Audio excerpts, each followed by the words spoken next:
Hey guys, Scotland's football here, back with another video. And today I am back with a special video as the Premier League season starts just 5 days away. As the Premier League season just starts 5 days away, I thought I'd do this video as we're coming up to the season opening games on the 12th of September. So this one's to be a really fun one to look forward to, and I'm going to be predicting the Premier League table from first to 20th place. I'm going to be starting from the 20th place up to first place. So right then, guys, let's just get straight into the video then. So right, 20th place, and I have gone for the playoff winners from the Championship of last season, Fulham, who got relegated the following season when they were in the Premier League. I'm just going to tell you why I think Fulham will get relegated. Well, with all the transfer business they've done, the only players I've really seen that is re-brought in is Harrison Reed from Southampton and Anthony Robinson from Wigan. So that's pretty poor business considering that you're a new team that has just come into the Premier League. No, actually, I think Anthony Knockaert has been brought in from Brighton. Well, he wasn't exactly spectacular in the Championship, was he? So it's going to be a massive concern for Fulham. Will he perform in the Premier League? He only scored 3 goals in the Championship last season, which is pretty poor. It's pretty poor, really. They got Mario Lemina on loan from Southampton now. They're on loan from Southampton, so I think they will struggle in the Premier League. But the only player I can see adapting to that team is Alexander Mitrovic in the Premier League. So sorry, Fulham, I think you'll go all the way back down to the Championship. Right, the next team, onto the 19th place. I've gone for our rivals, West Bromwich Albion. A lot of people will probably be saying I am going to say that because I support Wolves. I'm not saying that at all. I'm just telling you the facts, that's all. I think they brought in David Button from Brighton, because obviously I don't think Sam Johnson apparently will be good enough for the Premier League, but he might. Well, they brought in Cedric Kitpreth from Wigan, and they brought in Matheus Pereira permanently as he was on loan last season, so he's proved to be a really good player for them, and it's worked out for them. So they obviously signed him permanent. I think they have signed Grady Diangana permanent. It doesn't say on the app if he'd gone there permanent or not, but I know West Ham were setting him up. So he's a good, bright prospect. If they're going to stay in the Premier League, they're going to need players like that, aren't they? Honestly, West Brom got rather lucky last season to get automatic promotion. I just think with them just getting lucky in the Championship and them not being spectacular, they will struggle a bit in the Premier League. So they're my 19th place. Right, onto 18th place. I've gone for the team in Birmingham, one of our other rivals, Aston Villa. Again, people will say that I am saying that because they're one of our rivals. I'm not. It's just because I think Aston Villa have only signed Matty Cash from Nottingham Forest so far. Well, they are proposing a move for Ollie Watkins soon here. But they haven't got a main scorer in that team, really, have they? Apart from Jack Grealish. So Villa. See who they've brought in. Yeah, Matty Cash and Matty Cass ain't good enough. They need a scorer in as well. Well, the only trouble with Villa is they spent over 100 million last season and they only just about survived. When you're spending 100 million in a season, you should be doing a lot better than that. The only trouble with the players that they sign, they just never adapt to life in the Premier League, and the amount of players he brought in, as a Villa fan, you should expect better off your team. Yeah, Villa, they just ain't got a scorer and they need to focus on that defence a bit more. And I think it's an outrage in spending hundreds of £1,000,000 if the players aren't going to perform.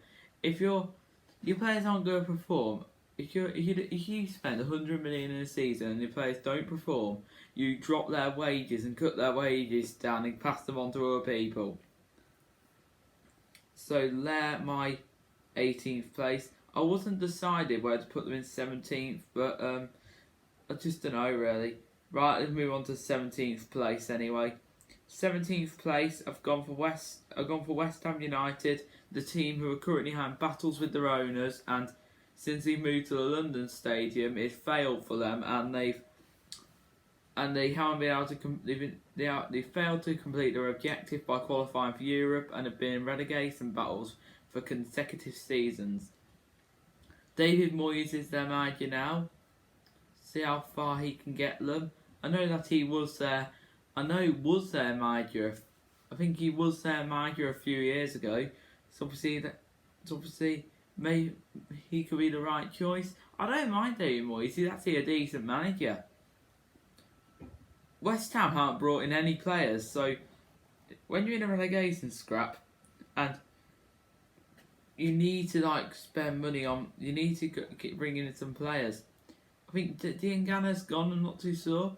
There were rumours that Yarmolenko could be sold up. I don't think he should sell him up. Felipe Anderson might be sold up, apparently just so they can raise funds to spend money on some players, so they can bring some players in. I'm telling you, one day, West Ham, I do actually feel sorry for your fans. You deserve so much better. Honestly, West Ham cannot go down with that 60,000 seater stadium to the Championship.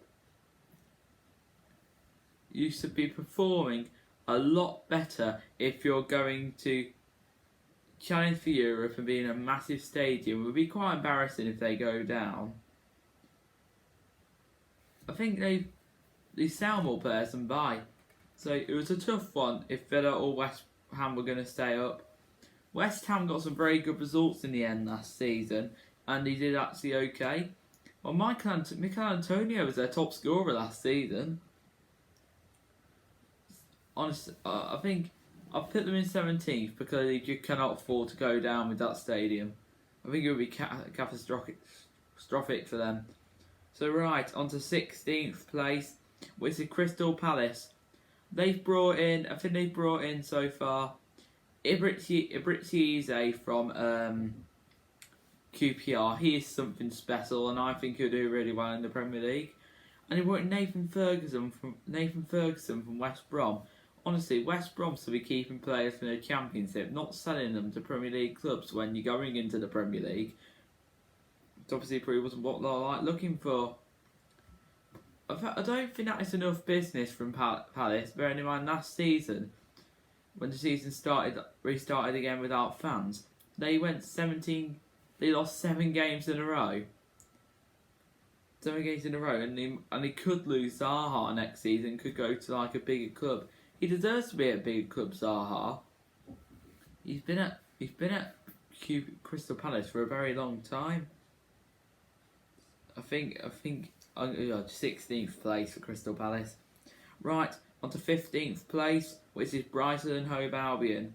The only player they brought in, and it wasn't they didn't spend money on him. They just brought him in on a free agent from Liverpool, Adam Lallana.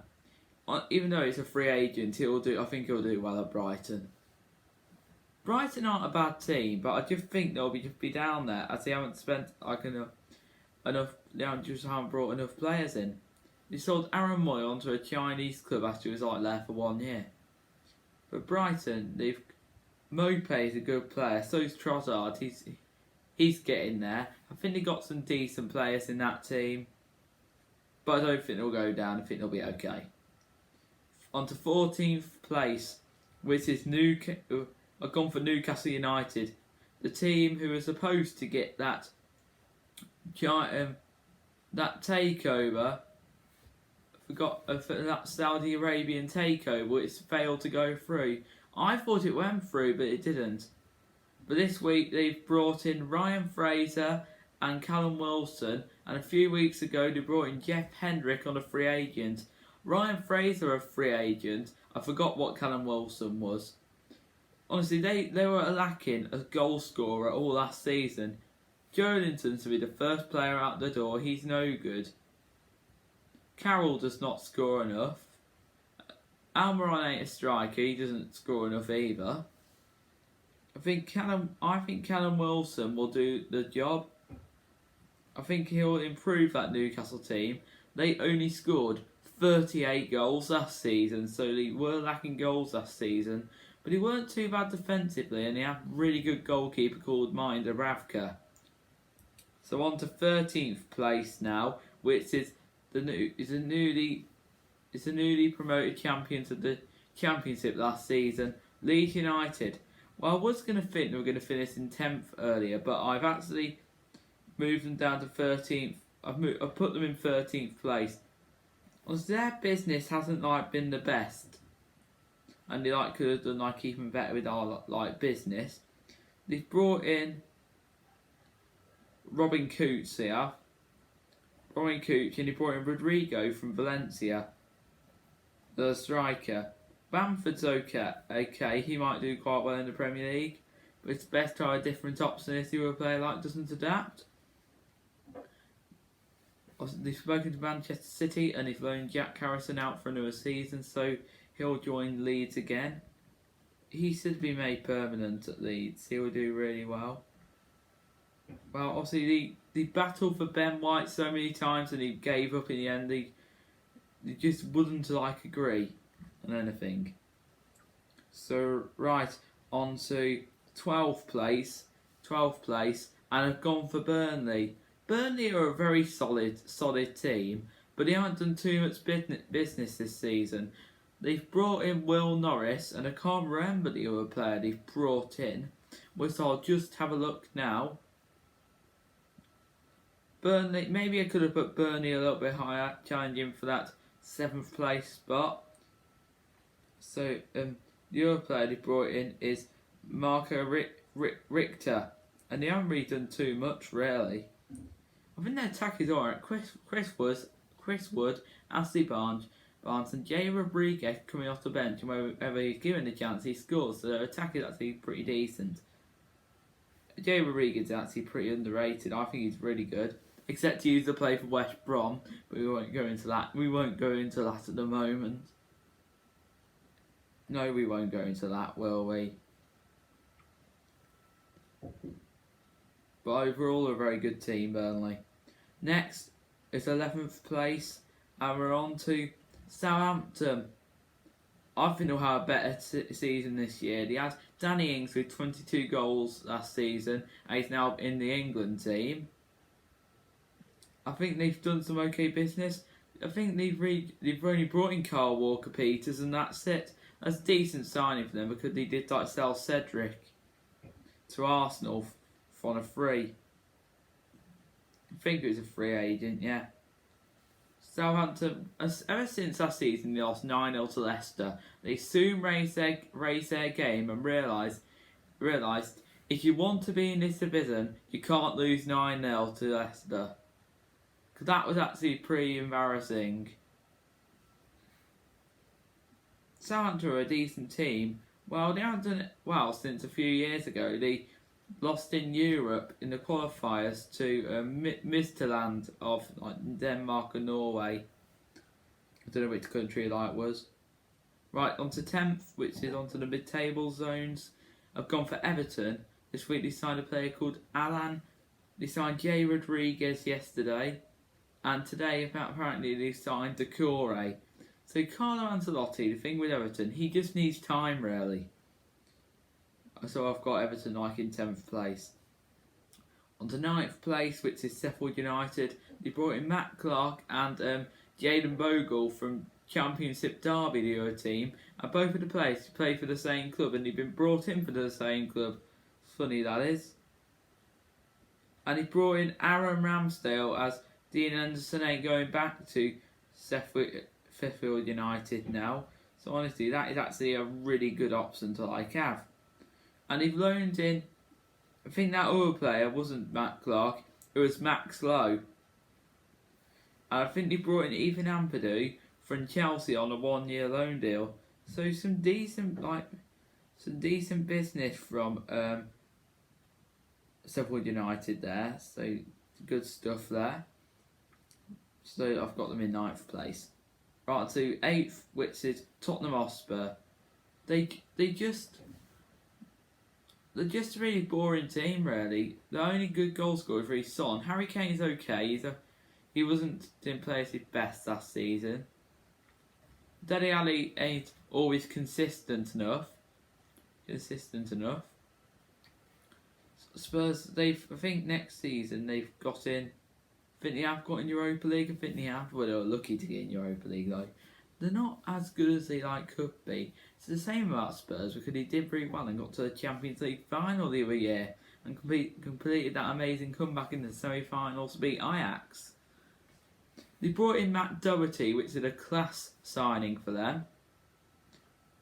And they brought in Hulsenberg from Southampton and Joe Hart from Burnley. Well, Joe Hart has never been the same keeper ever since he got a lot of stick from the Euros, which actually made me angry at it did.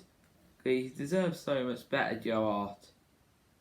How they treated him was out of order.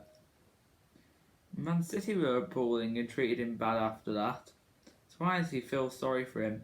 If he'd been treated better and wouldn't have had that aimed at him, he would have actually proven a top keeper now. Through the stress and strain he's put under. So right, on to 7th place, which is Leicester City.